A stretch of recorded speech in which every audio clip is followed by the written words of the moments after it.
Hello, నేను journalist Srinivas. ఈరోజు తెలంగాణ వార్తాపత్రికలో వచ్చిన వార్తలను విశ్లేషణ చేద్దాం. ముందుగా ఆంధ్రజ్యోతి పేపర్ చూద్దాం. భార్యాభర్తల మాటలు వింటారా? గత ప్రభుత్వాన్ని దుర్మార్గపు ఆలోచన. ఇతరుల ఫోన్లు వింటే ఏమవుతుందని కేటీఆర్ మాట్లాడుతున్నారు. అట్లా వింటే చెర్లపల్లి జైల్లో చెప్పకూడు తినాల్సి వస్తుంది. వారి మాట విని తప్పులు చేయొద్దని అధికారులను ఆనాడే హెచ్చరించాం. మహబూబ్నగర్లో నన్ను దెబ్బతీసేందుకు బీజేపీ బీఆర్ఎస్ కలిసి కుట్ర. దేశానికి ఆదర్శంగా మా పాలన, ఇతర రాష్ట్రాల వారు కితాబిస్తున్నారు. వాల్మీకి బోయలతో సమావేశంలో ముఖ్యమంత్రి రేవంత్ రెడ్డి వ్యాఖ్యలు. ఎన్నికలయ్యాక సంపత్ కుమార్కు పదవి ఇస్తామని సీఎం హామీ ఇచ్చినట్టు ఒక వార్తని.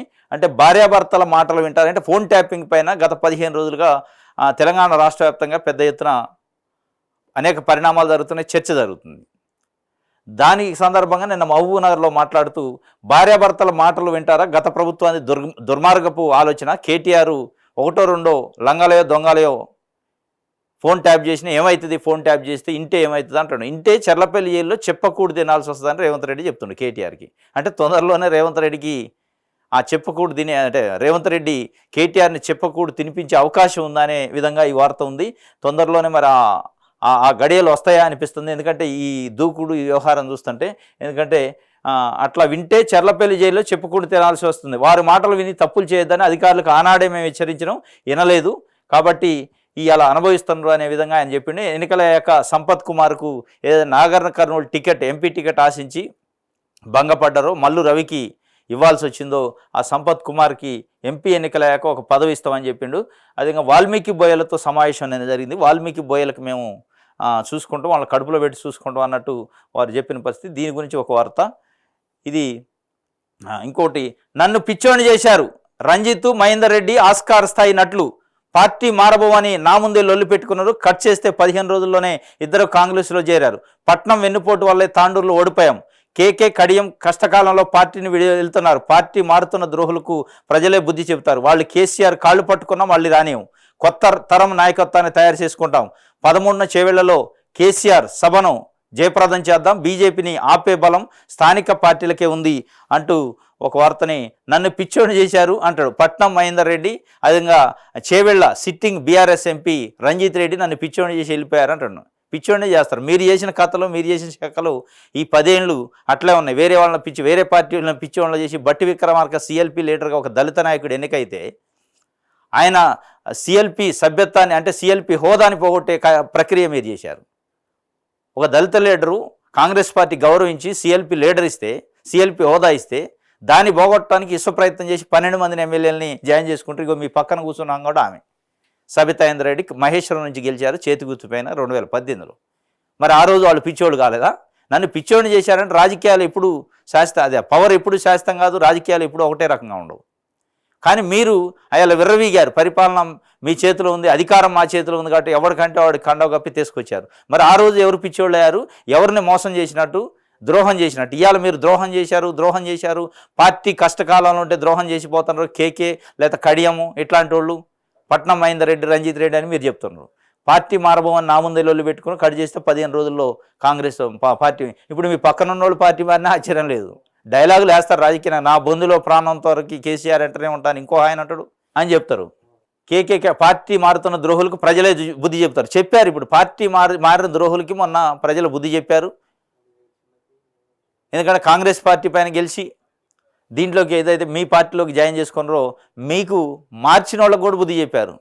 మారిన వాళ్ళకే చెప్పారు, పార్టీ మారిన వాళ్ళకే చెప్పారు. మారటానికి దోహదం చేసి కండవ గప్పిన వాళ్ళకి కూడా అదే విధంగా చేశారు. ఇది నన్ను పిచ్చోని చేశారని పిచ్చోని చేస్తారు. ఇంకా చేసేది ఉంది కథ, ఇంకా ముందుంది. ముందు కథతోనే ఛానల్ వెళ్తాయి. 13న కేసీఆర్ బహిరంగ సభ ఉందట చేవెళ్ళలో. ఇది ఒకటి ఆంధ్రజ్యోతికి సంబంధించింది. నెక్స్ట్ మనం ఆంధ్రజ్యోతిలోనే ఓకే 2 ఆకుల కషాయం అట లక్ష్మీ నరసింహ భక్తులకు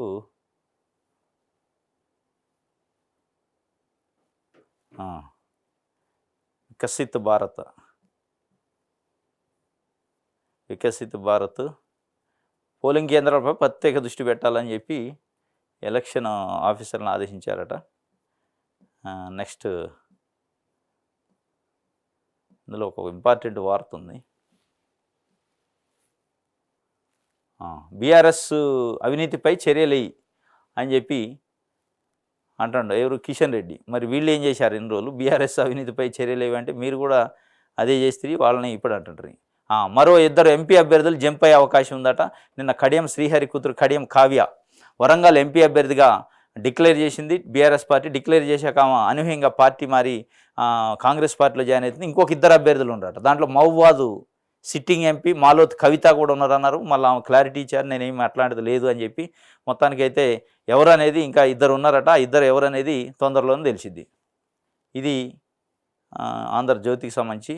తీర్థయాత్ర ముగిసింది, సొంత పార్టీకి వెళుతున్న. ఉద్యమ సమయంలో పార్టీ మారా. బీఆర్ఎస్ఏ కాదు, కాంగ్రెస్ కష్టకాలంలోనే ఓ సీనియర్ నేతగా ఆ పార్టీలో చేరుతున్నా. తుది శ్వాస వరకు నేను కాంగ్రెస్ పార్టీలోనే ఉంటా. కేసీఆర్ నాకు రాజ్యసభ సభ్యత్వమే ఇచ్చారు, అవసరమైతే దానికి రాజీనామా చేస్తా అని కేశవరావు చెప్పిండు. ఇది ఆయన తీర్థయాత్రకు పోయినాడు. ఈ 10 ఏళ్ళు అంటే అధికారం లేదు కాబట్టి తీర్థయాత్రకి ఇంకో పార్టీలో పోయి ఆడ అధికారం పోగానే ఇంకో పార్టీలోకి ఇప్పుడు మళ్ళీ మరి దీన్నే యాత్ర అంటారు. అందులో అధికారం 12 సంవత్సరాలు ఉండి 12 సంవత్సరాలు చేసిన తర్వాత అప్పుడు దాన్నే తీర్థయాత్ర అండి. మరి ఇప్పుడు పోయేది ఏం యాత్ర? తీర్థయాత్రకు పోయిందంటే తీర్థయాత్ర నుంచి మళ్ళీ తిరిగి వచ్చిండు అన్నట్టుగా ఒక వార్త. పాఠశాలలపై పర్యవేక్షణ ఏది? పర్యవేక్షణ గాలికట. రెగ్యులర్ ఎంఈఓలు లేక అస్తవ్యస్తం. ఒక్కొక్కరికి 4-5 మండలాల బాధ్యతలు. ప్రభుత్వ జిల్లా పరిషత్ టీచర్ల మధ్య కొలికిరాని పంచాయతీ. సర్వీస్ రూల్స్ సమస్యను పట్టించుకొని గత ప్రభుత్వం పరిష్కారం చూపాలంటున్న సంఘాలు. గత ప్రభుత్వ నిర్లక్ష్యము, అధికారుల పట్టింపు లేనితనము, వెరసి విద్యా వ్యవస్థ పరిస్థితి గాలిలో దీపంలా తయారైంది. సాధారణంగా మండలానికి ఒక విద్యాశాఖ అధికారి ఉంటే ప్రభుత్వ ప్రైవేటు పాఠశాలలో వస్తువుల నుంచి బోధన వరకు ప్రతి అంశాన్ని పరిశీలించగలుగుతారు. కానీ రాష్ట్రంలో పరిస్థితి అందుకు భిన్నంగా ఉంది.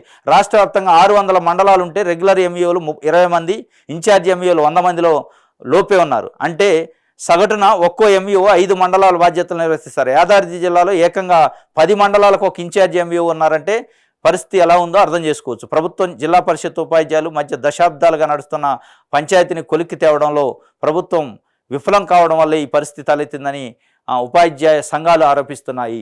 ఇది పాఠశాలల పర్యవేక్షణను గాలికి వదిలేసింది ప్రభుత్వం. అది గత ప్రభుత్వం కావచ్చు, ఇప్పుడు కావచ్చు. మొత్తానికైతే పాఠశాల విద్య పైన కానీ, పాఠశాల పర్యవేక్షణకైనా కానీ, ప్రైవేటు పాఠశాల పైన స్పెసిఫిక్గా ప్రభుత్వానికి ఎక్కడ కూడా కమిట్మెంట్ లేదు, చిత్తశుద్ధి లేదు, స్పష్టంగా కనపడుతుంది. నారాయణ, శ్రీ చైతన్య లాంటి స్కూల్స్లో లక్షల ఫీజులు వసూలు చేసి సరైన వసతులు లేక పిల్లలు ఆత్మహత్య చేసుకుంటుంటే ప్రెజర్తోని ఒక్క ఎంఈఓ కానీ, ఒక డిఈఓ కానీ, ప్రభుత్వ అధికారులు ఒక్కడ కూడా పర్యవేక్షణ చేశారు. ఒకే అడ్మిషన్, ఒకే పాఠశాల రికగ్నేషన్ నెంబర్తో 10 స్కూళ్ళు నడుతున్న దాఖలాలు హైదరాబాద్ లాంటి పట్టణాలలో ఉన్నాయి. కానీ ఒక్కడు పట్టించుకోడు, ఒక్క అధికారి కూడా పట్టించుకునేళ్ళు. ఒక్కొక్క ఎంఈఓకి 5 మండలాల బాధ్యతలు అంటే ఎక్కడ తిరుగుతారు? ఏం చేస్తారు ఆయన? ఏ స్కూల్స్ని విజిట్ చేస్తాడు? ఏ స్కూల్ని పర్యవేక్షిస్తాడు? మరి గాలి కొదలకపోతే ఏముంటుంది? అదే ఉంటుంది. గాలి కొదిలారు. ప్రభుత్వం గాలి కొదిలి ప్రైవేటు వ్యక్తులకి, ప్రైవేటు పాఠశాలకి పూర్తి స్వేచ్ఛ ఇచ్చింది. మీ ఇష్టం వచ్చినట్టు దండుకోండి, మీ ఇష్టం వచ్చిన ఫీజులు వసూలు చేసుకోండి, పుస్తకాలు అమ్ముకోండి, యూనిఫామ్లు అమ్ముకోండి, షూస్ అమ్ముకోండి, ప్రతిదీ అమ్మేయటమే, ప్రతిదీ బిజినెస్ చేస్తున్నారు ప్రైవేటు పాఠశాలలు. ఎలా? దట్టు కార్పొరేట్ పాఠశాలలు, నారాయణ, శ్రీ చైతన్య లాంటి పాఠశాలలు, ఇంకా అంతకంటే పెద్ద పాఠశాలలు, స్కూల్స్ ఇలా ప్రైవేటు స్కూల్స్ని బిజినెస్ చేసినాయి. ఒక విద్యని వ్యాపారం చేసి పుస్తకాలు అమ్ముతారు, యూనిఫామ్లు అమ్ముతారు, స్కేళ్ళు అమ్ముతారు, పిల్లలు వాడే ప్రతిదాన్ని బిజినెస్ చేసి అమ్ముతున్నారు. అమ్మటంతో పాటు లక్షల ఫీజులు వసూలు చేస్తున్నారు. దానికి తగ్గ చదువు లేదు. అక్కడ ఉండే ఫ్యాకల్టీ చదువు బీఈడీ లేని వాళ్ళు, డిగ్రీ ఫెయిల్ అయిన వాళ్ళు, డిగ్రీ చేసి వదిలేసిన వాళ్ళు, ఇట్లాంటి వాళ్ళని పెట్టుకొని లక్షల ఫీజులు వసూలు చేస్తూ ఒక ప్లే గ్రౌండ్ ఉండదు, వెంటిలేషన్ ఉండదు, ఏది ఉండదు. చీకటి గదుల్లో చదువు చెప్పే పరిస్థితుంది. కాబట్టి ఇది పాఠశాలపై పర్యవేక్షణ గాలి. కానీ రెగ్యులర్ ఎంఈఓలు లేక అస్తవ్యస్తం. ఒక్కొక్కరికి 4-5 మండలాల బాధ్యతలు. యాదాద్రి భువనగిరి జిల్లాలో 10 మండలాలకు ఒక ఎంఈఓ అట. 10 మండలాలకు ఒక ఎంఈఓ అంటే ఆయన రోజుకి ఎన్ని మండలాలు తిరుగుతారు? అసలు 10 మండలాలు తిరిగే పని ఉందా? అయిద్ది అది? అంటే ఎంత నిర్లక్ష్యం ప్రభుత్వానికి, ప్రభుత్వ అధికారులకి, పైన ఉన్నతాధికారులు, ఐఏఎస్ ఆఫీసర్లు, ప్రిన్సిపల్ సెక్రటరీ లాంటి వాళ్ళకి ఎంత నిర్లక్ష్యమో ఉంది పాఠశాల విద్య పైన, పాఠశాల పర్యవేక్షణ పైన అనేది ఇది ఉదాహరణ. తెలంగాణలో విద్యా వ్యవస్థ సర్వనాశనం అయింది ఈ 10 సంవత్సరాల్లో. పట్టించుకున్న నాదులు లేదు. అడ్డగోలుగా దోపిడీ చేస్తారు ప్రైవేట్ స్కూళ్ళు, కార్పొరేట్ స్కూల్స్ పేరుతోని, కాన్సెప్ట్ స్కూల్స్ పేరుతోని లక్షల ఫీజులతో పాటు ఫీజులు వసూలు చేస్తే అక్కడ సరైన వసతులు ఉండదు, వెంటిలేషన్ ఉండదు, వెలుతురు లేదు, గాలి లేదు, ప్లే గ్రౌండ్లు ఏదేది లేదు, సరైన ట్రైన్ టీచర్ లేరు, ప్రెజర్తో పిల్లలు చనిపోతున్న పరిస్థితి. ఇది మొత్తం విద్యా వ్యవస్థకి పాఠశాల అనేది పునాది. ఈ పునాదే అస్తవ్యస్తంగా ఉంటే ఇక ఎటుపోద్ది సమాజం? అనేది మనం అర్థం చేసుకోవాలి. కాబట్టి ప్రభుత్వం దీనిపైన దృష్టి పెట్టాలి, ఈ వాళ్ళ సమస్యలను పరిష్కరించాలి. ఏదైతే గవర్నమెంట్ టీచర్లు, జిల్లా పరిషత్ టీచర్ల మధ్య ఉన్న పంచాయతీని పరిష్కరించి తొందరగా ఎంఈఓలని దాదాపు 600 మండలాలు ఉంటే 20 మంది ఎంఈఓలు రెగ్యులర్ ఉన్నారు. 20 మంది 600 మండలాల్లో 20 మండలాలకే రెగ్యులర్ ఎంఈఓలు ఉన్నారు. 100 మంది ఎంఈఓలు ఇన్ఛార్జీలు ఉన్నారు. అంటే ఇక పరిస్థితి మనం దాన్ని బట్టి అర్థం చేసుకో. ఇది ఒక వార్తగా ఆంధ్రజ్యోతి పేపర్ ఇచ్చింది. విద్యా వ్యవస్థ పైన ఎట్లా ఉందనేది. ఈనాడు పేపర్ చూద్దాం. ఈనాడులో టాస్క్ ఫోర్స్ వాహనాల్లో ఎన్నికల డబ్బులు, గత అసెంబ్లీ ఎన్నికల వేళ తరలింపు, ప్రధాన పార్టీ అభ్యర్థులకు అందజేత, దర్యాప్తులో వీస్తు గొలిపే విషయాలు బహిర్గతం, చెంచలగూడ జైలుకు మాజీ ఓఎస్డీ రాధాకిషన్ రావు. టాస్క్ ఫోర్స్ వాహనాల్లో ఎన్నికల డబ్బులట. వీళ్ళు ఏం టాస్క్ ఫోర్సు, ఏంది టాస్క్ అంటే అధికార పార్టీకి ఎన్నికలలో డబ్బులు పంచడానికి డబ్బులు పంపిణీ చేశారు వ్యాన్లలో. ఇది వీళ్ళ టాస్క్, వీళ్ళ ఫోర్సు. సిగ్గుండాలి, ఏం బతుకుతున్నారు.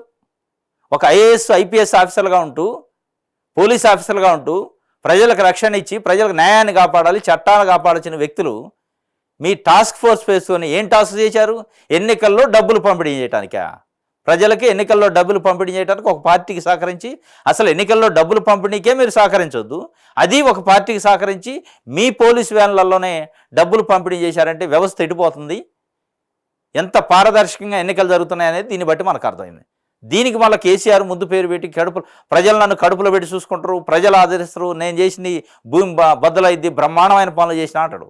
ఎందుకు మరి బ్రహ్మాండమైన పనులు చేస్తే టాస్క్ ఫోర్స్ పోలీసు వాళ్ళని, యూనిఫామ్లో ఉన్న పోలీసు వాళ్ళని నీ డబ్బులు పంపిణీకి వాడుకున్నావు అనేది ఇలా తెలంగాణ సమాజం నిలదీస్తుంది, ప్రశ్నిస్తుంది. టాస్క్ ఫోర్స్ పోలీసులు ఈయన రాధాకిషన్ రావు అట, వీళ్ళ పోలీస్ వెహికల్స్లో మంచిగా డబ్బులు దర్జాగా తీసిపోయి బీఆర్ఎస్ పార్టీ కోసం పంపిణీ చేశారు. ఎంత దొంగలు. ఇది 2 స్థానాలపై స్పష్టత, వరంగల్కు కడియం కావ్య, ఖమ్మం బరిలో రఘురామరెడ్డి. లోక్సభ స్థానాలకు గాను 13 చోట్ల అభ్యర్థులు ప్రకటించిన కాంగ్రెస్ మరో 2 నియోజకవర్గాల విషయంలో దాదాపు ఓ నిర్ణయానికి వచ్చినట్టు తెలిసింది. వరంగల్ లోక్సభ స్థానం నుంచి కడియం కావ్య పేరుపై నిర్ణయం తీసుకున్నట్టు పార్టీ వర్గాలు చెబుతున్నాయి. గత కొన్ని రోజులుగా ఈ స్థానం నుంచి బలమైన అభ్యర్థిని రంగంలోకి దింపాలని కాంగ్రెస్ భావించింది. బరాస ఎమ్మెల్యే కళ్యాణ్ శ్రీహరి, ఆయన కుమార్తె వరంగల్లో లోక్సభ స్థానానికి బరాస అభ్యర్థిగా ప్రకటించిన కడియం కావ్య హస్తంగూటికి చేరాలని నిర్ణయించుకోవడంతో సందిగ్ధానికి తెరపడింది. గత కొన్ని రోజులుగా వీరి చేరికపై ప్రచారం జరుగుతున్న బరాస అభ్యర్థిగా పోటీ నుంచి ఉపసంహరించుకుంటున్నట్లు గురువారం రాత్రి కావ్య ప్రకటించడంతో దీనిపై స్పష్టత చేకూరినట్లయింది. మిగతాది 2వ పేజీలో ఉందట. ఏందో మరి 2 స్థానాలట, ఒకటి వరంగల్ కడియం కావ్య అట, ఇంకొక స్థానం ఏంటనేది చూద్దాం. శుక్రవారం రాష్ట్ర కాంగ్రెస్ వ్యవహారాల ఇన్ఛార్జి దీపాదాస్ మున్షి రాష్ట్ర నాయకులతో కలిసి కడియం శ్రీహరి ఇంటికి వెళ్ళినట్టు పార్టీలోకి ఆహ్వానించారు. వరంగల్ లోక్సభ అభ్యర్థిగా శ్రీహరి పోటీ చేస్తారా లేక ఆయన కుమార్తెన అనే దానిపై చర్చ జరుగుతున్న కావ్య పేరునే దాదాపు ఖరారు చేసినట్టు తెలుస్తుంది. ఖమ్మం లోక్సభ అభ్యర్థి విషయంలో మొత్తం 17 స్థానాల విషయంలో ఒక ఎత్తు అయితే ఖమ్మం లోక్సభ ఒక ఎత్తు అయింది. అక్కడ 2 ప్రధానమైన నాయకులు వాళ్ళ యొక్క కుటుంబ సభ్యుల కోసం టికెట్ అడుగుతున్నారు. ఒకవైపు డిప్యూటీ సీఎం బట్టి విక్రమార్క ఆయన సతీమణి మల్లు నందిని గారి కోసం, అదేవిధంగా రెవెన్యూ శాఖ మంత్రి పొంగులేటి శ్రీనివాసరెడ్డి ఆయన సోదరుడు పొంగులేటి ప్రసాద్ రెడ్డి కోసం టికెట్ అడుగుతున్నారు. అధిష్టానం ఒక సందిగ్ధంలో పడదు. దానికి మరి రఘురామరెడ్డి అట ముఖ్య నాయకులు. ఖమ్మం లోక్సభ విషయంలో ముఖ్య నాయకుల మధ్య పోటీ తీవ్రంగా ఉన్నప్పటికీ పార్టీ హైకమాండ్ ఓ నిర్ణయానికి వచ్చినట్టు తెలుస్తుంది. ఈ స్థానానికి తన భార్య నందినికి కేటాయించాలని ఉప ముఖ్యమంత్రి బట్టి విక్రమార్క తన తమ్ముడికి ప్రసాద్ రెడ్డికి ఇవ్వాలని మంత్రి పొంగులేటి శ్రీనివాసరెడ్డి గట్టిగా పట్టుబడుతున్నారు. మరికొందరు ప్రయత్నించి చివరికి నందిని ప్రసాద్ రెడ్డిలో పోటీలు నిలిచారు. తాను కాంగ్రెస్లో చేరేటప్పుడే హామీ ఇచ్చారని, ఈ మేరకు తన సోదరుడికి అవకాశం ఇవ్వాలని పొంగులేటి గట్టిగా ఒత్తిడి చేసినట్టు తెలిసింది. తాజాగా సమాచారం ప్రకారం మాజీ ఎంపీ ఆర్ సురేందర్ రెడ్డి కుమారుడు రఘురామరెడ్డిని ఖమ్మం బరిలోకి దింపాలని నిర్ణయానికి కాంగ్రెస్ వచ్చినట్లు విశ్వసనీయ వర్గాల ద్వారా తెలిసింది. ఇది మొత్తానికి రఘురామరెడ్డి, రామసహాయం సురేందర్ రెడ్డి అని మాజీ కాంగ్రెస్ పార్టీ నాయకుడు, ఆయన మాజీ ఎంపీ, కాంగ్రెస్ పార్టీ నాయకుడు, ఫస్ట్ నుంచి కాంగ్రెస్ పార్టీ కుటుంబం అట. వాళ్ళ కుమారుడు రఘురామరెడ్డి, రామసహాయం రఘురామరెడ్డి వాళ్ళ పొంగులేటి శ్రీనివాసరెడ్డికి ఈయంకుడు. పొంగులేటి శ్రీనివాసరెడ్డి కూతుర్ని వాళ్ళ కుమారుడికి ఇచ్చారు. కాబట్టి ఆయనకి ఇస్తే మధ్య మార్గంగా ఉంటుంది. ఇటు బట్టి విక్రమార్కని ఇటు పొంగులేటి శ్రీనివాసరెడ్డిని ఇద్దరిని కన్విన్స్ చేసినట్టయితే బట్టి విక్రమార్క కాదని శ్రీనివాసరెడ్డి సోదరుడికి ఇచ్చిన ఆయన అలిగేటట్టుండు. శ్రీనివాసరెడ్డి సోదరుని కాదని బట్టి విక్రమార్క సతీమణికి ఇస్తే ఇటు వీళ్ళు ఇబ్బంది పడే అవకాశం ఉంది కాబట్టి వీళ్ళిద్దరిని కాదని కాంగ్రెస్ పార్టీ లాయలిస్టు ఫస్ట్ నుంచి కాంగ్రెస్ పార్టీ కుటుంబంగా ఉన్న రామసాయం సురేందర్ రెడ్డి కుమారుడు రఘురామరెడ్డికి ఇస్తే ఇద్దరికి మధ్య మార్గం ఉంటుంది. అటు పొంగులేటి శ్రీనివాసరెడ్డికి బంధువు కూడా కాబట్టి ఇబ్బంది ఉండదని ఒక ఆలోచన చేస్తున్నట్లు ఒక స్పష్టత వచ్చే అవకాశం ఉన్నట్టు తెలుస్తుంది. దీన్ని బట్టి ఇది ఒక వార్తగా ఈనాడు పేపర్లో ఖమ్మం స్థానం పైన స్పష్టంగా చెప్పారు. అంటే తేలబోతుంది అది అనేది, మరి అది ఎంతవరకు చూడాలి. ఇది ఒక వార్త ఈనాడు పేపర్కి సంబంధించి. పాలన బాగుందని జాతీయ నాయకత్వం కితాబ్ ఇచ్చిందట. ఎవరికి? కాంగ్రెస్ పార్టీకి. ఈ 100 రోజుల పాలన బాగుంది, మీరు మంచి చేస్తారని చెప్పిందట. నెక్స్ట్ 100 రోజుల పాలన గురించి హైకమాండే కితాబ్ ఇచ్చిందని చెప్తుండు. మరి డిజిటల్ అంతరాలను చెరిపేద్దామని ఏఐకి సంబంధించి నేను నరేంద్ర మోదీ మాట్లాడిన దానికి సంబంధించి చెప్తుండు. ప్రభుత్వ ఉద్యోగాలు ఇప్పిస్తారని నైవంచన చేశారట. సొమ్ము తీసుకొని మోసం చేసి నిందితులను అరెస్ట్ చేసిన పరిస్థితి. దాని గురించి ఒక వార్త నిన్న జరిగింది. నగ్న ఊరేగింపు ఫోటోకు అవార్డుపై నెట్టింట ఆగ్రహం. నగ్నంగా ఊరేగింపు చేసి దానికి ఒక అవార్డు ఇచ్చారట. మరి ఇది చిత్రంగా ఉంది. ఇంటర్నెట్ డెస్క్ అట. హమాస్ ఆకృత్యాలకు సజీవ సాక్ష్యంగా నిలిచిన ఓ చిత్రానికి ఉత్తమ ఫోటో అవార్డు దక్కడం తీవ్ర దుమారం రేపింది. ఆ ఫోటోకు ప్రథమ బహుమతి ఇవ్వడంపై నెటిజన్లు తీవ్రంగా విమర్శిస్తున్నారు. గతేడాది హమాస్ మిలిటెంట్లు ఇజ్రాయెల్ భూభాగంలోకి చొరబడి నరమేధం సృష్టించిన సంగతి తెలిసిందే. నాడు కొందరు పౌరులను కిడ్నాప్ చేసి గాజాకు తరలించారు. ఆ సమయంలో జర్మన్ పర్యాటకురాలు షానీ లౌక్ను బంధించి నగ్నంగా వీధుల్లో ఊరేగించారు. అప్పట్లో ఈ దృశ్యాలు యావత్ ప్రపంచాన్ని దిగ్భ్రాంతికి గురిచేశాయి. ఈ ఘటనపై అసోసియేటెడ్ ప్రెస్ సంస్థ తీసిన ఒక ఫోటోకు అమెరికాకు చెందిన డొనాల్డ్ రెనాల్డ్స్ జర్నలిజం ఇన్స్టిట్యూట్ నుంచి ప్రథమ బహుమతి లభించింది. ఈ వార్త సోషల్ మీడియాలో వైరల్గా మారడంతో నెట్టింట పెద్ద ఎత్తున విమర్శలు వ్యక్తమవుతున్నాయి. ఈ దారుణాన్ని ఉత్తమ ఫోటోగా ఎంపిక చేయడం ఏంటని ఆగ్రహం వ్యక్తం చేస్తున్నారు. ఈ ఫోటోను తొలుత యథాతథంగా ఇన్స్టాగ్రామ్ పేజీలో పెట్టిన నిరకులు విమర్శలు రావడంతో ఆ తర్వాత దాన్ని తొలగించారు.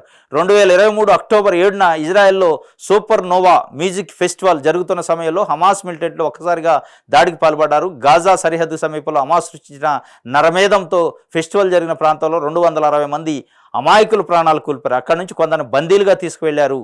వారిలో షానీ లౌక్ ఒకరు.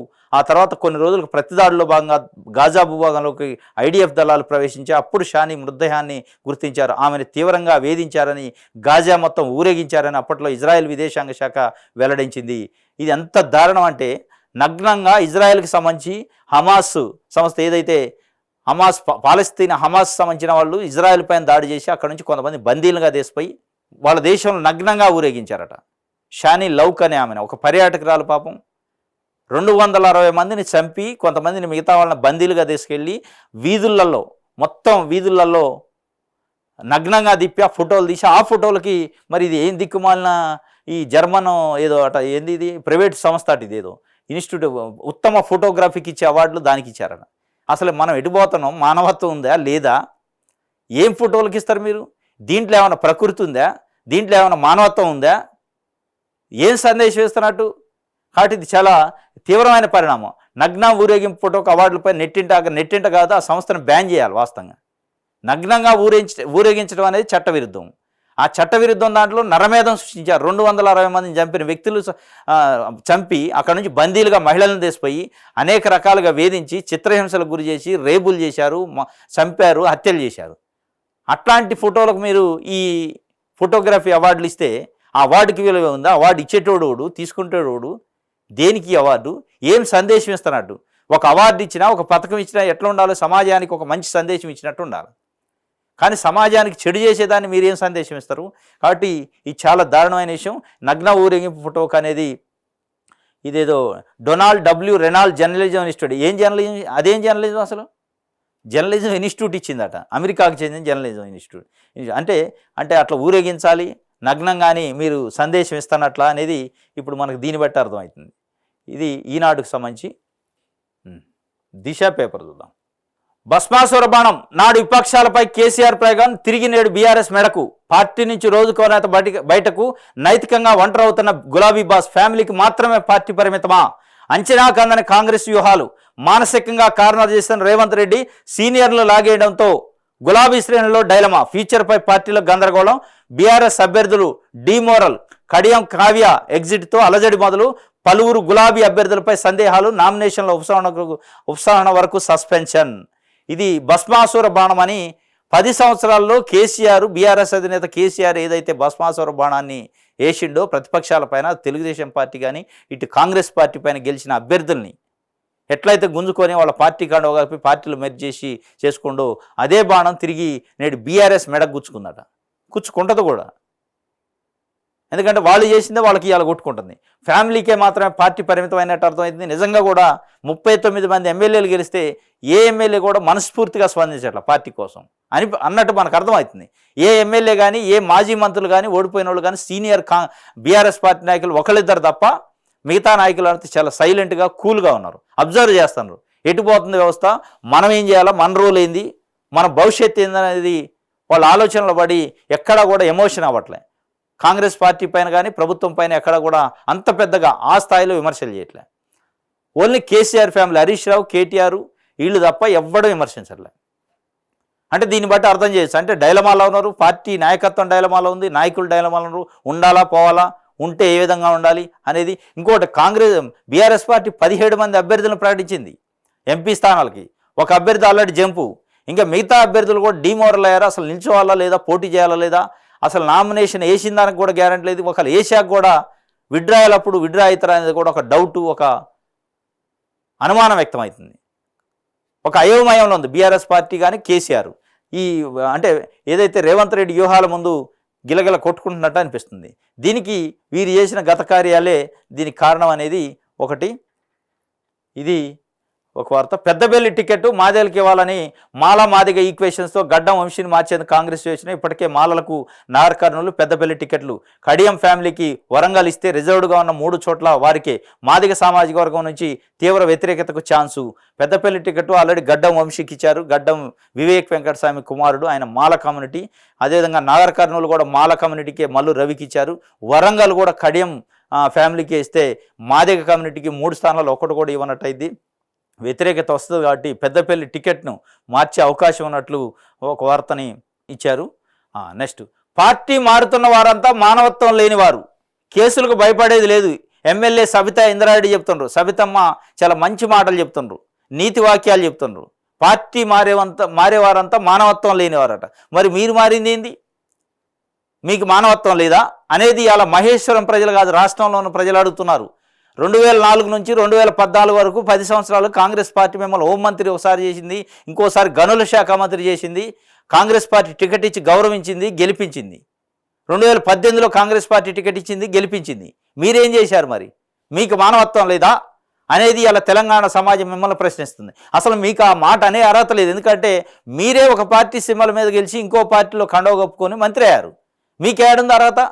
పార్టీ మారేవారికి అర్హత లేదు, మానవత్వం లేదు, వాళ్ళు మనుషులే కాదన్నట్టు నీతి వాక్యాలు మీరు చెప్పే హక్కు లేదు, మీకు అర్హత లేదు అనేది ఇలా తెలంగాణ సమాజం మాట్లాడుకుంటుంది. మీరు మాట్లాడమాకండి, వేరే వాళ్ళతో మాట్లాడించిన అందం ఉంటుంది దానికి. కానీ ఆమె చెబుతుంది, పార్టీ మారుతున్న వారంతా మానవత్వం లేరు అని ఎమ్మెల్యే సబితా ఇంద్రారెడ్డి అన్నారు. చేవెళ్ల లోక్సభ పరిధిలో నేతలతో శుక్రవారం తెలంగాణ భవన్లో నిర్వహించిన సమావేశంలో ఆమె మాట్లాడారు. సోషల్ మీడియా ఫ్రీగా ఉందని ఇష్టం వచ్చినట్లు పుకార్లు సృష్టిస్తున్నారని, వాళ్ళు పార్టీ మారుతున్నారు, వీళ్ళు పార్టీ మారుతున్నారని రూమర్స్ వ్యాప్తి చేస్తున్నారు ధ్వజమెత్తారు. కుమారుడు కార్తిక్ రెడ్డి చెప్పినట్టు చివరి శ్వాస వరకు కేసీఆర్ అంటే ఉంటామని స్పష్టం చేశారు. చేవెళ్ల ఎంపీ అభ్యర్థి కాసాని జ్ఞానేశ్వర్ను గెలిపించి కేసీఆర్కి కానుకగా ఇస్తామన్నారు. కేసులకు భయపడేది లేదని మొన్న అసెంబ్లీ ఎన్నికల్లో చిన్న తట్టు తాకింది, దాంతో వెనక్కి వెళ్లాల్సిన అవసరం లేదన్నారు. కేసీఆర్ అంటే ఏమిటి, కేసీఆర్ సైన్యం ఏంటో చూపించాలని కోరారు. తమకు వచ్చిన మెజార్టీ కంటే కాసానికి డబుల్ మెజార్టీ రావాలని అన్నారట. చివరి శ్వాస వరకు కేసీఆర్తోనే ఉంటుందట, చివరి శ్వాస వరకు బీఆర్ఎస్తోనే ఉంటా అంటుంది. ఈ చివరి శ్వాస వరకు అనే మాట వచ్చిందంటేనే డౌటే కదా. అది కథ. ఏ పొలిటీషియన్ అయినా చివరి శ్వాస వరకు, నా బొందులో ప్రాణవంత వరకు పార్టీ మారే ప్రసక్తి లేదు అన్నారంటే దాంట్లో 100కు 90% మంది మారిన అవకాశాలు ఉన్నాయి. మరి మీరు మారుతారా లేదో నాకు తెలియదు, కానీ 100కు 90 మంది ఈ మాటలు అన్నోళ్ళు తప్పనిసరిగా బయటికి పోయిన వాళ్ళు అన్నారు. ఈ చివరి శ్వాస వరకు, ప్రాణం ఉన్నంత వరకు అనే మాటలు రావాల్సిన అవసరం లేదు ప్రజలు నమ్మటానికి కొద్ది రోజులు తప్ప. మీకు కాంగ్రెస్ పార్టీ 10 సంవత్సరాలు మంత్రి ఇచ్చి 3 సార్లు టికెట్ ఇచ్చి గెలిపించుకుంటే మీరు కాంగ్రెస్ పార్టీకి వెన్నుపోటు పొడిచిపోయి మీరు మళ్ళీ మానవత్వం గురించి, పార్టీ మారేవాళ్ళు మానవత్వం కాదు, మానవత్వం లేదు అని మాట్లాడితే ఎవడు అసలు నవ్వుకోవాలనా ఏడవాలనా అనేది ఇవాళ. ఒకే విడతలో 2 లక్షల రుణమాఫీ, అందుకు కసరత్, త్వరలోని విధి విధానాలు, ఆర్బీఐ బ్యాంకులతో చర్చలు జరుపుతున్నాం. వర్షాకాలం, వర్షాల వల్ల 40,000 ఎకరాల్లో పంట నష్టపోయినట్టు గుర్తించాం. ప్రాథమికంగా నివేదిక రాగానే సాయమని డిప్యూటీ సీఎం బట్టి, అదేవిధంగా మంత్రి తుమ్మల చెప్పారు. ఒకే విడతలో 2 లక్షల రుణమాఫీ అట, అందుకు కసరత్తు కూడా జరుగుతుందట. త్వరలోనే విధి విధానాలు ఖరారైతే ఆర్బీఐతోని బ్యాంకర్లతోని చర్చించే ప్రక్రియ జరుగుతుందట. వర్షాల వల్ల 40,000 ఎకరాల్లో పంట నష్టపోయినట్టు గుర్తించారట.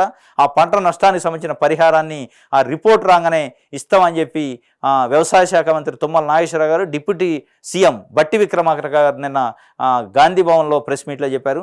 ఎన్నికల మేనిఫెస్టోలో ప్రకటించిన విధంగా రైతులకు 2 లక్షల వరకు రుణాలను మాఫీ చేయడానికి ప్రభుత్వం కృత నిశ్చయంతో ఉన్నదని వ్యవసాయ మంత్రి తుమ్మల నాగేశ్వరరావు స్పష్టం చేశారు. తొందరలోని విధి విధానాలను ఖరారు చేస్తామని వెల్లడించారు. శుక్రవారం ఒక ప్రకటన రిలీజ్ చేశారు. ఒకేసారి 2 లక్షల రుణాలను మాఫీ చేయాలని ప్రభుత్వం భావిస్తున్నందున రిజర్వ్ బ్యాంకు సంబంధిత బ్యాంకులతో కలిసి విధి విధానాల రూపకల్పన కసరత్తు జరుగుతున్నట్లు తెలిపారు. ఒకేసారి చెల్లించడానికి భారీ స్థాయిలో నిధులు అవసరం అవుతున్నందున ప్రభుత్వానికి భారంగా మారుతుందని, దీన్ని అధిగమించడానికి ఆర్బీఐ కమర్షియల్ బ్యాంకుల ద్వారా రైతులకు ఒకేసారి చెల్లించి ప్రభుత్వం మాత్రం ఆ బ్యాంకులకు వాయిదాల్లో రీఎంబర్స్ చేయడంపై ప్రభుత్వం ఆలోచన చేస్తున్నట్లు మంత్రులు గతంలోనే ప్రకటించారు. ఇది మొత్తానికైతే ఒకేసారి 2 లక్షల రుణమాఫీ చేస్తాం, కాంగ్రెస్ పార్టీ అధికారంలోకి వస్తేనే ఎన్నికల మేనిఫెస్టోలో పెట్టింది కాంగ్రెస్ పార్టీ. దానికి సంబంధించిన కసరత్తు జరుగుతుంది. విధి విధానాల ఖరారు కోసం అటు ఆర్బీఐతోని అదేవిధంగా కమర్షియల్ బ్యాంక్స్తోని చర్చలు జరుపుతున్నాం.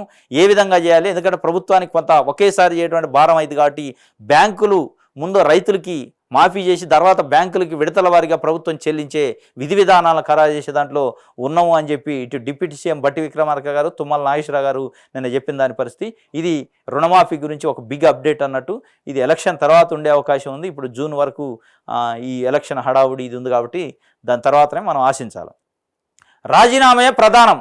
దానం నాగేంద్ర ఎమ్మెల్యే పదవికి రాజీనామా చేశాక ఎంపీగా పోటీ, కాంగ్రెస్ అధిష్టాన స్పష్టీకరణ. ససేమేరా అంటే బరిలో మరొకరు. సీఎం రేవంత్ను కలిసిన బీఆర్ఎస్ ఎంపీ కేకే, కడియం శ్రీహరి నివాసానికి వెళ్లి కాంగ్రెస్లోకి ఆహ్వానించిన దీపాదాస్ మున్షి ఇతర నేతలు నేడు కాంగ్రెస్లో చేరిన కేకే కుమార్తె జిహెచ్ఎంసీ మేయర్ విజయలక్ష్మి.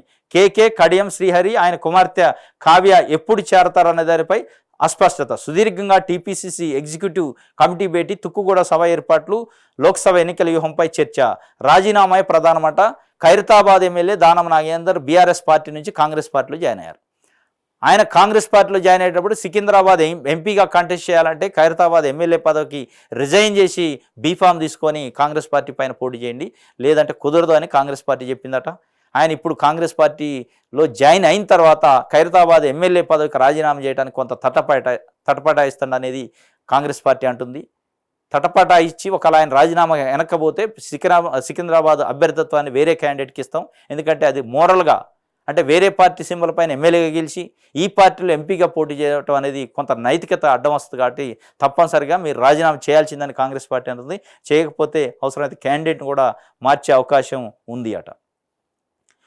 కాళ్ళు పట్టుకున్న పార్టీలోకి రానియం. పట్నం దంపతులు రంజిత్ రెడ్డి వెన్నుపోటు పొడిచారు. కేకే, కడియం పెద్దవారు విమర్శలు వారి విజ్ఞతకి వదిలేద్దాం. పార్టీ విడే వారి విషయంలో కాలమే సమాధానం చెబుతుంది. కాళ్ళు పట్టుకున్న పార్టీలోకి రానియడట. కేటీఆర్ కాళ్ళు పట్టుకున్న పార్టీలోకి రానేను, నన్ను పిచ్చోని చేశారు, ఈ రకరకాల కామెంట్స్ ఫ్రస్ట్రేషన్లో మాట్లాడుతున్నట్టు అనిపిస్తుంది. ఆయన అసలు వాళ్ళు ఏం పిచ్చోళ్ళని చేశారు కానీ నిన్న ఆ మాట అని పిచ్చోడు ఆయన. వాళ్ళు రంజిత్ రెడ్డి, పట్నం మహేందర్ రెడ్డి పిచ్చోళ్ళని చేసి నన్ను పిచ్చోని చేసి 15 రోజుల ప్లేట్ ఫిరాయించారు అన్నాడు. సరే అది లోపల జరిగింది, నువ్వు బయటికి చెప్పి నన్ను పిచ్చోని చేశారు, నువ్వు పిచ్చోడు అయినట్టు నీకు నువ్వే బయటికి ఎక్స్పోజ్ అయినావు, అది ఇంకా నష్టం. దాంతోపాటు ఇంకేమంటున్నా, కాళ్ళు పట్టుకున్న పార్టీలోకి రానియం. ఇది రాజకీయ నాయకులు ప్రతి ఒక్కరు చెప్పేది. ఇదే రేవంత్ రెడ్డి మొన్నటిదాకా కాంగ్రెస్ పార్టీ కార్యకర్తలు కాపాడుకుంటారు పార్టీ అధికారంలోకి వచ్చాక ఒక్కొక్కటి సంగతి చూస్తాం, యాత్తం, తీత్తం అన్నాడు. మళ్ళీ ఏనా ఇళ్ళకి వైద్యం ఆయన చేపిస్తాను. ఈ మీది కూడా అంతే పడుతుంది. కాళ్ళు పట్టుకున్నారా అని మీరే కాళ్ళు పట్టుకొని మళ్ళీ పోయి అడుగుతారు. రేపు సంఖ్య తగ్గిందనుకో 4 అటు ఇటుకుంటే వాళ్ళ ఇంటికి పోయి వాళ్ళ కాళ్ళు పట్టుకొని మళ్ళీ జాయిన్ గా నా దాంట్లోకి అని ఇదే పట్నం మహేందర్ రెడ్డిని అడుగుతూ, రంజిత్ రెడ్డిని అడుగుతూ, ఎల్లైనా అడుగుతూ, పొల్లైన అడుగుతూ ఏమి బేషేజాలు లేవు. కాబట్టి ఇవన్నీ ఉట్టిముచ్చట్లు. ఇది సాక్షి పేపర్కి సంబంధించి. దొంగలంతా ఒకటై నన్ను బలహీనపరచాలని చూస్తున్నారట. మరి ఆ దొంగలు ఎవరు చూడాలి.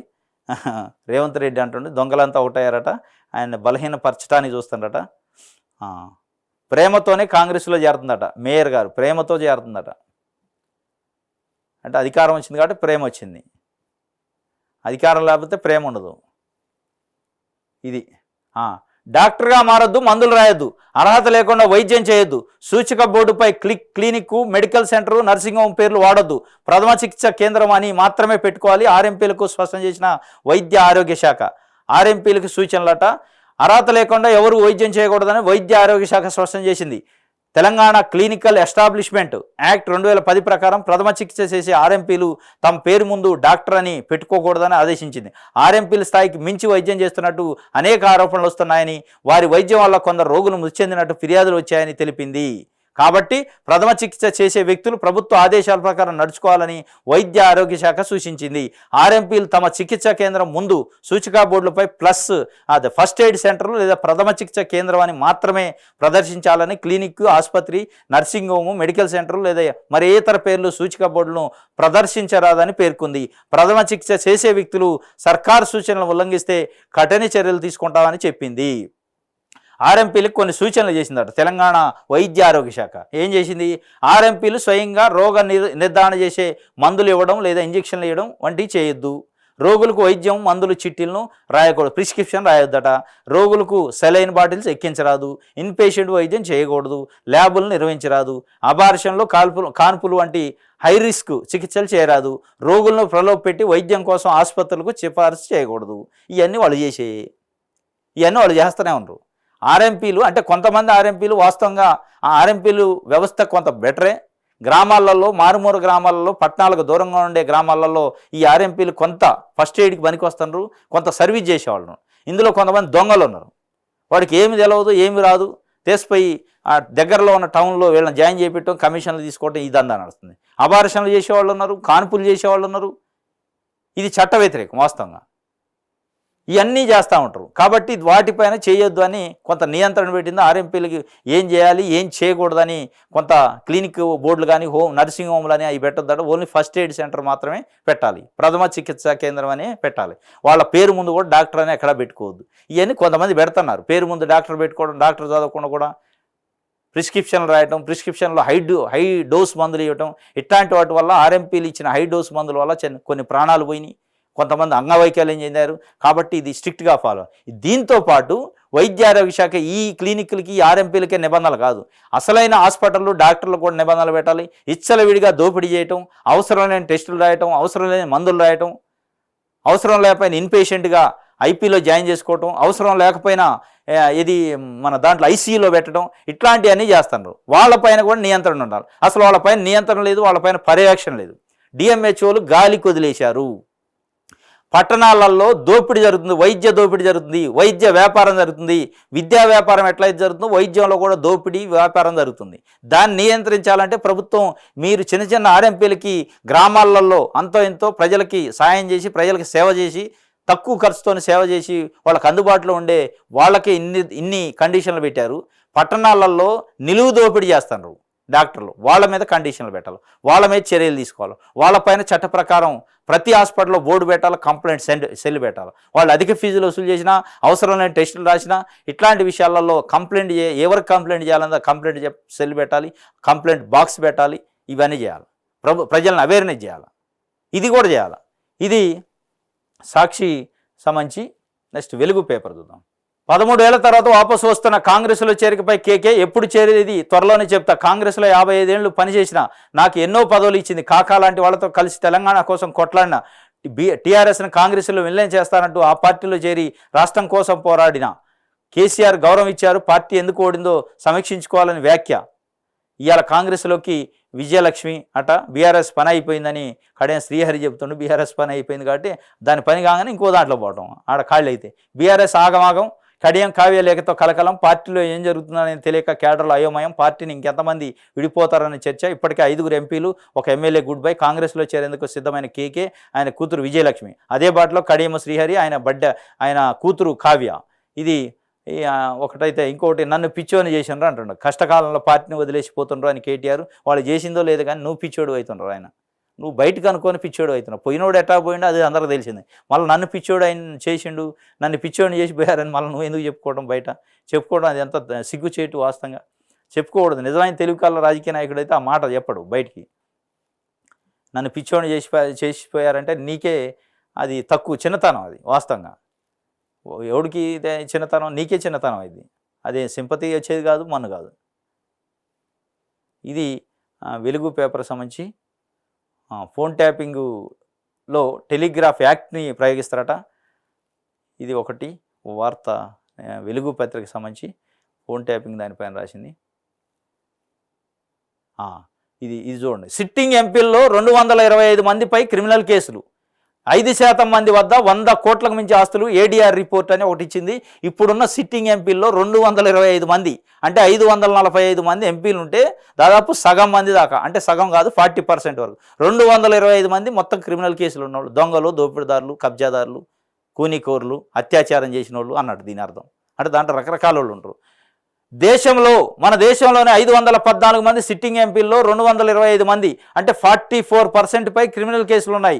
మరో 5% మంది బిలియనియర్లు కాగా వారికి ఒక్కొక్కరి ఆస్తులు 100 కోట్లకు మించి ఉన్నాయి. గతంలో ఎంపీలు సమర్పించిన అఫిడవిట్లను క్షుణ్ణంగా పరిశీలించిన అసోసియేషన్ ఆఫ్ డెమోక్రటిక్ రిఫార్మ్స్ పలు వివరాలతో రిపోర్ట్ రిలీజ్ చేసింది. ఈ నివేదిక ప్రకారం క్రిమినల్ కేసులు నమోదైన 225 మందిలో 29% మంది హత్యలు, హత్యాయత్నం, మత విద్వేషాలను రెచ్చగొట్టడం, కిడ్నాపులు, మహిళలపై నేరాలకు పాల్పడడం లాంటి తీవ్రమైన కేసులు ఉన్నాయి. మొత్తం 9 మందిపై మర్డర్ కేసులు నమోదు కాగా వారిలో 5 బీజేపీకి చెందిన వారే. 28 మందిపై హత్యాయత్నం కేసులు నమోదైతే వారిలో 21 మంది బీజేపీ నేతలే. అదేవిధంగా 16 మంది సిట్టింగ్ ఎంపీలు మహిళలపై నేరాలకు సంబంధించిన ఆరోపణలు ఎదుర్కొంటున్నారు. ఇందులో 3 అత్యాచార ఆరోపణలు కూడా ఉన్నాయి. ఉత్తరప్రదేశ్, మహారాష్ట్ర, బీహారు, ఆంధ్రప్రదేశ్, తెలంగాణ, హిమాచల్ ప్రదేశ్ రాష్ట్రాలకు చెందిన ఎంపీలపైన ఎక్కువగా క్రిమినల్ కేసులు నమోదైనట్టు ఏడీఆర్ విశ్లేషణలో తేలింది. ఆయా రాష్ట్రాల్లో 50% పైగా ఎంపీలపై క్రిమినల్ కేసులు ఉన్నాయి. ఇది మొత్తం 225 మంది, 44% మంది ఎంపీలపైన క్రిమినల్ కేసు, హత్యలు, అత్యాచారాలు, మహిళలపైన దాడులు, మహిళలపైన రేపులు, మర్డర్లు ఈ చేసిన వ్యక్తులు మనకు చట్టసభల్లో ఉండి చట్టాలు చేస్తున్నారు. భారతదేశం ఎడిపోతుంది. చట్టసభల్లో చట్టాలు చేయాల్సిన వ్యక్తులు క్రిమినల్ కేసులతోనే హత్యలు, మానభంగాలు, అత్యాచారాలు, కిడ్నాప్లు, చిన్నపిల్లల కిడ్నాప్లు, మహిళల కిడ్నాపులు చేసిన వ్యక్తులు చట్టసభల్లో కూర్చొని ఏం చట్టాలు చేస్తారు? అంటే కిడ్నాపులు చేయొచ్చు, హత్యలు చేయొచ్చు, అత్యాచారాలు చేయొచ్చు, ఎట్లా చేయాలో ఆ చట్టాలు చేస్తారా? ఎటుపోతున్న వ్యవస్థ, ప్రజలు ఎవరిని ఎన్నుకుంటున్నారు, ప్రజాస్వామ్యం ఎటుపోతుంది అనేది దీన్ని బట్టి అర్థమవుతుంది. 225 మంది ఇవాళ భారతదేశ పార్లమెంట్లో అత్యున్నతమైన శాసన చట్టాలు చేసే సభ అది. దాంట్లో 225 మంది ఎంపీలు, 44% మంది ఎంపీలు హత్యలు, అత్యాచారాలు, కిడ్నాపులు, దోపిడీలు, దొమ్మిలు చేసిన వ్యక్తులు ఉంటే ఏం చట్టాలు వస్తే ఆ చట్టాల యొక్క ఫలితాలు ప్రజలకు ఏమవుతాయి అనేది ఇలా ప్రజాస్వామ్యవాదులు ప్రజలు అర్థం చేసుకోవాలి. కాబట్టి క్రిమినల్స్ని ఎన్నుకునే విధానాన్ని బంద్ చేయాలి. ఇట్లాంటి క్రిమినల్ యాటిట్యూడ్ ఉన్న వాళ్ళు ఏం చట్టాలు చేస్తారు, మనకి ఏం మేలు చేస్తారు అనేది మీరు అవగాహన చేసుకోవాలి. ఇది ఏడీఆర్ అని అసోసియేషన్ ఫర్ డెమోక్రటిక్ రిఫార్మ్స్ అనే ఒక సంస్థ బయటికి తెచ్చింది. 100 కోట్లకు పైన ఉన్న బిలియనియర్లు కొంతమంది ఉన్నారట. దీంట్లో గమ్మత్తు ఏంటంటే ఈ క్రిమినల్ కేసులు ఉన్న వాళ్ళలో ఎక్కువ శాతం బీజేపీ పార్టీలో ఉండడం వల్ల అది ఒక రకమైన విచిత్రం. మొత్తం 9 మందిపై మర్డర్ కేసులు ఉంటే వారిలో 5 బీజేపీ వాళ్ళు, అంటే సగానికి పైగా. మొత్తం 28 మంది పైన అత్యాయత్నం కేసులు ఉంటే అందులో 21 మంది బీజేపీ వాళ్ళే. 16 మంది సిట్టింగ్ ఎంపీలు మహిళలపై నేరాలకు సంబంధించిన ఆరోపణలు ఎదుర్కొంటే అందులో 3 అత్యాచార ఆరోపణలు కూడా ఉన్నాయట. ఇది చూడండి, ఇక సగానికంటే ఎక్కువే బీజేపీ వాళ్ళే. అటు మర్డర్లు కానీ, అత్యాచారాలు కానీ, మహిళలపైన దాడులు కానీ. ఇది ఏడీఆర్ రిపోర్టు సంబంధించి. ఇప్పుడు మనం స్వేచ్ఛ పేపర్ అని ఒక పేపర్ చూద్దాం. దర్జాగా దగా చేసిండట బీఆర్ఎస్ పార్టీ సీనియర్ నాయకుడు. మొదటి దఫా నీటిపారుదల శాఖ, భారీ నీటిపారుదల శాఖ పనిచేసిండు. ఇప్పుడు 2వ దఫా గవర్నమెంట్లో ఆర్థిక శాఖ మంత్రిగా చేసిండు. కేసీఆర్ మేనలుడు హరీష్ రావు నెంబర్ 2 నెంబర్ 3 అనే పొజిషన్లో ఇద్దరు కేటీఆర్, హరీష్ రావు ఇటు అటు అవుతుంటారు. ఆయన ఒక దర్జాగా దగా చేసిండారు. రైతుల పాలిట ట్రబుల్ మేకర్, ఈయన ట్రబుల్ షూటర్ అంటారు, ట్రబుల్ మేకర్ అయిండు. ట్రబుల్ షూటర్ కాకుండా ట్రబుల్స్ని క్రియేట్ చేసేటోడు అయిందట. దానికి సంబంధించిన వార్తను చూద్దాం ఏందో. సిద్దిపేటలో హరీష్ రావు ఘరానా స్కామ్, రైతుల పాలిట ట్రబుల్ మేకర్గా మారిన ట్రబుల్ షూటర్. రంగనాయక సాగర్ పేరుతో రైతుల భూములు హంఫట్టు, అధికార బలంతో అన్నదాతల పొలాలను ఫామ్ హౌస్గా మార్చుకున్న వైనం. రిజర్వాయర్ డిజైన్లోనూ హరీష్ రావు మాయాజలం. లీగల్గా దొరకకుండా జాగ్రత్తలు, రైతుల నుంచి లాక్కున్న భూమిని సుడాకు అప్పగించకుండా వెనక మతలబ్ ఏంటి అని బిగ్ టీవీ స్వేచ్ఛ ఎక్స్క్లూజివ్ బిగ్ టీవీలో వచ్చిందట. హరీష్ రావు పైన రంగనాయక సాగర్ అని ఒక ప్రాజెక్టు పేరుతోని రైతుల నుంచి భూములు గుంజుకొని ఎక్వైర్ చేసుకొని ఈయన ఫామ్ హౌస్ కట్టుకుండట. ఫామ్ హౌస్ సంబంధించిన కథని ఈయన రాశారు. అధికారం మనదే, అధికారులు మనోళ్ళే, ఏం చేసినా అడిగేది ఎవరు, ఈ లెక్కనే ఆలోచించి ఉంటారు. మాజీ మంత్రి హరీష్ రావు రంగనాయక సాగర్ మాటున జరిగిన భూదందాన్ని చూసి ఎవరైనా ఇదే మాట అంటారు. అమాయక రైతులను నమ్మించి సరైన పరిహారం ఇవ్వకుండా సాగని ఈ దందాను బిగ్ టీవీ స్వేచ్ఛ ఎక్స్క్లూజివ్గా బయటపెట్టాయి. కావాలని ప్రాజెక్టు కట్టును వంపు తిప్పడం, సుడా ట్రీ పార్కు, కుల సంఘాలకు భూముల కేటాయింపు ఇలాన్నింటినీ ఆధారాలతో సహా ప్రజల ముందుకు తీసుకొచ్చారు. రంగనాయక సాగర్ ప్రాజెక్టు స్వరూపం సిద్దిపేట జిల్లాలోని చిన్న కోడూరు మండలంలో రంగనాయక సాగర్ నిర్మాణం జరిగింది. దీనికోసం పెద్ద కోడూరు, సందులాపూరు, లింగారెడ్డిపల్లి, రామంచ గ్రామాలకు చెందిన భూములను సేకరించింది ప్రభుత్వం. ఈ భూసేకరణ కోసం 2200 ఎకరాలు అవసరమని అంచనా వేశారు. అయితే 1600 ఎకరాల వరకు భూమిని సేకరించారు. కాళేశ్వరం ప్రాజెక్టు ప్యాకేజీ 11లో భాగంగా 3 టీఎంసీల సామర్థ్యంతో ఈ ప్రాజెక్టు నిర్మాణం జరిగింది. 2020 ఏప్రిల్ 24న అప్పటి మంత్రులు హరీష్ రావు, కేటీఆర్ దీన్ని ప్రారంభించారు. 8.65 కిలోమీటర్ల పొడవుతో నిర్మించిన ఈ రిజర్వాయరు బండ్ ద్వారా సిద్దిపేట, సిరిసిల్ల జిల్లాలో 1.14 లక్షల ఎకరాల ఆయకట్టుకు సాగునీరు అందించాలని లక్ష్యం పెట్టుకుంది ప్రభుత్వం. అయితే భూసేకరణ విషయంలో కొందరు రైతులకు తీవ్రంగా అన్యాయం జరిగింది. అలైన్మెంట్లో మార్చేసిన హరీష్ రావు మామ కేసీఆర్కు ఫామ్ హౌస్ ఉన్నప్పుడు తనకెందుకు కూడకూడదన్న అనుకున్నారో ఏమో హరీష్ రావు కూడా ఓ ఫామ్ హౌస్ కట్టుకున్నారు. దీనికోసం ఏకంగా రంగనాయక సాగర్ డిజైన్ మార్చేశారు. ఎక్కడైనా ప్రాజెక్టు అంటే కట్ట స్ట్రైట్గా ఉంటుంది, కానీ ఇక్కడ వంకర ఉందట. ఇది వంకర పెట్టారు. వంకర చేసి ఆయన ఫామ్ హౌస్ కోసం ఇక్కడ ఫామ్ హౌస్ ఏర్పాటు చేసుకోవడానికి చేసిండట. రైతుల భూముల కోసం హరీష్ రావు వేసిన ప్లాను మామూలుది కాదు. ఎవరికి దొరకకుండా ఉండడానికి తనకు కావాల్సిన భూమిని భూసేకరణ నుంచి తప్పించి చేతులు మార్చి మరీ తన పేరిట మార్చుకున్నారు. లీగల్గా దొరకకుండా రైతుల నుంచి నేరుగా కొన్నా అని చెప్పుకోవడానికి ఇలా చేతులు మార్చారన్న ఆరోపణలు హరీష్ రావుపై ఉన్నాయి. ఆయన పేరిట ఉన్న మరికొంత భూమి ఎవరి ద్వారా ఆయన పేరు మీదకు వచ్చిందనే రికార్డులు ఎక్కడా దొరకడం లేదు. రంగనాయక సాగర్ ప్రాజెక్ట్ డిజైను తనకు కావాల్సినట్టు మార్చుకున్న హరీష్ రావు ప్రాజెక్టులోకి వచ్చేలా తన ఫామ్ హౌస్ను కట్టుకునేందుకు రైతుల భూములను లాక్కున్నారు. అందుకే డిజైన్ మారింది. చివరకు రైతుల పొట్టగొట్టి హరీష్ రావు కట్టుకున్న ఫామ్ హౌస్ మాత్రమే మిగిలింది. ఇది ఫామ్ హౌస్ లోపలికి వచ్చింది. రంగనాయక సాగర్ ప్రాజెక్టు గట్లు ఎక్కడి వరకు వస్తాయో హరీష్ రావు మాత్రమే తెలుసు. అందుకే రైతులకు మాయమాటలు చెప్పి భూసేకరణ పేరుతో భూములు లాగేసుకున్నారు.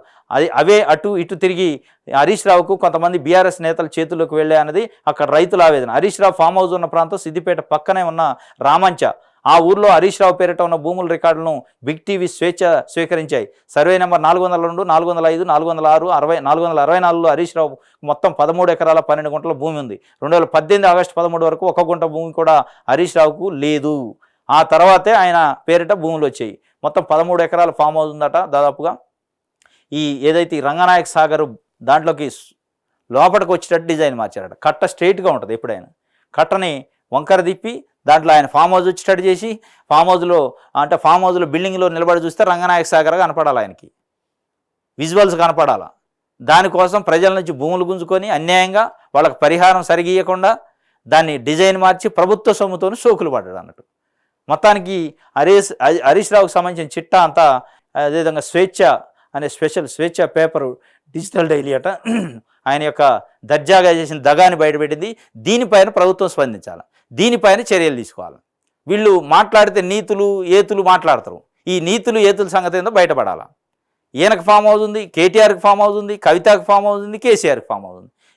ఈ రాష్ట్రంలో ఎవరికి లేవు ఫామ్ హౌస్. వాళ్ళ కుటుంబానికే ఉన్నాయి ఇన్ని ఫామ్ హౌస్లు.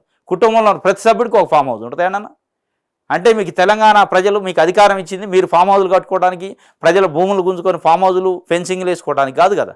తెలంగాణ ప్రజలను పరిపాలించమని ఇస్తే మీరు ఈ రంగనాయక సాగర్లు, మేడిగడ్డలు, సుందిళ్ళలు, ఇంకోటేదో ఆ పేర్లు చెప్పి నీళ్ళు ఇచ్చినట్టు యాక్టింగ్లు చేసి ప్రభుత్వ సొమ్ముతోని భూములు గుంజుకొని ఆ భూములలో ఫామ్ హౌస్లు కట్టుకోవడం అంటే ఇంతకంటే దారుణం ఇంకోటి ఉండదు. ఇది హరీష్ రావు యొక్క దగ. ఈ దగాని బయట పెట్టాలని తెలంగాణ సమాజం డిమాండ్ చేస్తుంది. ఇది ఈరోజు తెలంగాణ వార్తాపత్రికల్లో వచ్చిన వార్తలకు సంబంధించిన విశ్లేషణ. రేపు తాజా వార్తలతోని మళ్ళీ కలుసుకుందాం. Thank you.